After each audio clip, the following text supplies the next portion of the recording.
तो हेलो दोस्तों, welcome to my YouTube channel. दोस्तों स्वागत है हमारे यूट्यूब चैनल में। तो दोस्तों आप लोग के बीच में एक न्यू गाना का अपडेट लेकर आ चुका हूं, जो कि दोस्तों सुपर स्टार रितेश पांडे का है, जो कि दोस्तों बहुत कमाल का सॉन्ग होने वाला है, जो कि दोस्तों हमारी स्क्रीन पर देख सकते हैं। जो कि दोस्तों गाने का नाम है जरा कैसे देखेलू। दोस्तों गाना सैड सॉन्ग है, जो कि दोस्तों बहुत ही अच्छा है।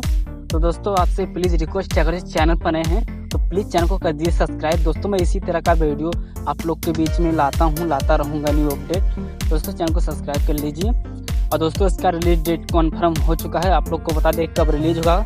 दोस्तों 22 जून को 6 बजे सुबह रिलीज होगा। दोस्तों कौन से चैनल पर रिलीज होगा? दोस्तों वर्ल्ड वाइड रिकॉर्ड पर इस गाने को लॉन्च किया जाएगा 6 बजे दोस्तों, जो कि दोस्तों बहुत दर्द भरा सॉन्ग है। दोस्तों प्लीज़ वीडियो कैसा लगा कमेंट बॉक्स में कमेंट करिए, और चैनल पर नए हैं तो प्लीज़ चैनल को सब्सक्राइब करिए। और चलिए दोस्तों मिलते हैं नेक्स्ट वीडियो में।